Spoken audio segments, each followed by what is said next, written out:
অনেক অনেক স্বাগত আমার আরও একটি নতুন ব্লগে। আজ হচ্ছে বৃহস্পতিবার, তাই ভিডিওটা ঠাকুরঘর থেকেই শুরু করেছি। তো আমার ঠাকুরঘর মোছা, বাসন ধোয়া সব কিছুই কমপ্লিট। তো এখন নিজে বসেছি দুব্বাগুলোকে পরিষ্কার করতে। এগুলো সকালে বাজার থেকে কিনে নিয়ে এসেছে।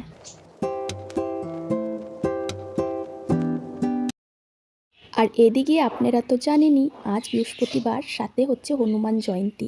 আর যেহেতু আমার ঠাকুর ঘরে হনুমানজি আছেন, তাই আমি আজকে সকাল সকাল ঘুম থেকে উঠে তাড়াতাড়ি সব কাজকর্ম সেরে ঠাকুর ঘরে চলে এসেছি। আমি অনেকবার এই কথাটা শুনেছি, হনুমানজির পুজো নাকি মেয়ে বা বউয়েরা করতে পারে না।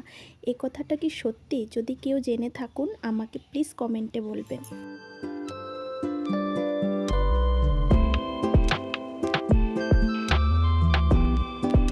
আর এদিকে দেখুন, গিয়েছিল বাজারে, আর আসার সময় নতুন ফল বাজারে এসেছে, সেটা নিয়ে চলে এসেছে।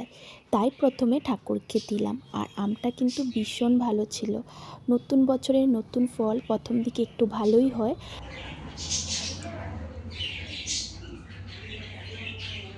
আর এদিকে এখন ঠাকুরঘরের সমস্ত কাজকর্ম হয়ে যাওয়ার পরে এখন রেডি করে নিচ্ছি মা লক্ষ্মীর ঘট। আর আমি প্রত্যেক বৃহস্পতিবারে এভাবে করে পুজো দিই। যেহেতু আমি আমার শ্বশুরবাড়িতে একাই থাকি, তাই আমাকে বলে দেওয়ার মতো বা শিখিয়ে দেওয়ার মতো কেউ নেই।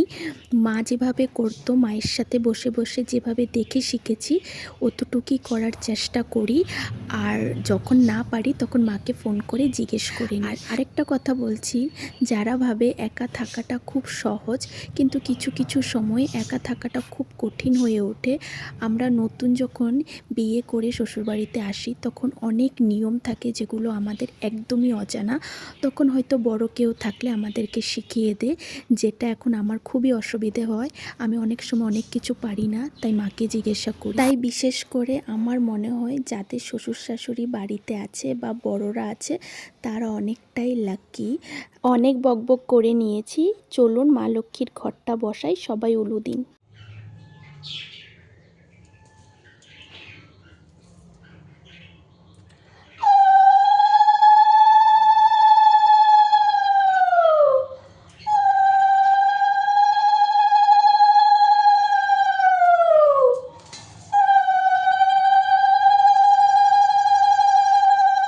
তো এখানে আমার লক্ষ্মীর ঘট বসানো হয়ে গেছে। আর এখানে জানো তো, অনেকটা আমি তাড়াতাড়ি করছিলাম, কারণ বারবার ঘড়ির দিকে দেখছিলাম। কারণ কি, আমি 12টার আগে ঘটটা বসাতে চাইছিলাম। তো এখানে বারবার ঘড়ি দেখছিলাম আর পুজো করছিলাম, কারণ আজকে একটু সব কিছু রেডি করতে দেরি হয়ে গেছে। তো যাই হোক, এখানে আমি ঘট বসিয়ে নিয়েছি।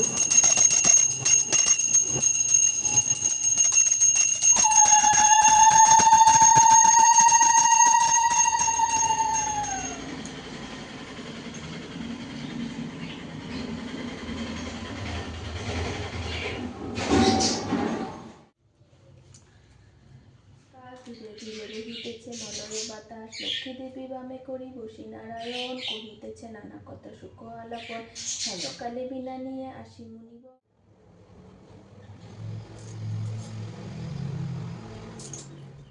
তো এখানে আমার পুজো টুজো দেওয়া শেষ।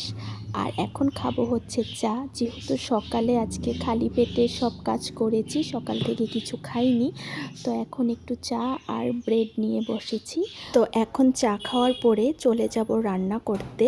আর আপনারা তো আজকে বৃহস্পতিবারে পুজো দিয়েছেন, কিভাবে দিয়েছেন কমেন্টে জানাবেন।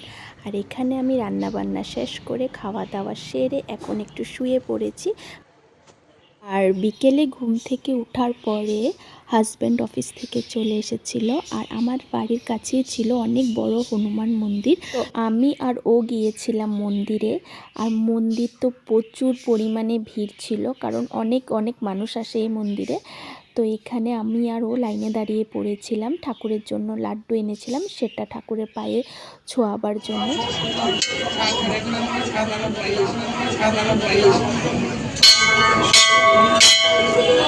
তো মন্দিরে পুজো হয়ে যাওয়ার পরে আমি ওকে বলছিলাম চলো একটু কোথাও থেকে ঘুরে আসি। তো আমাদের এখানে স্টেশনের সামনের দিকটা আমার খুব পছন্দের।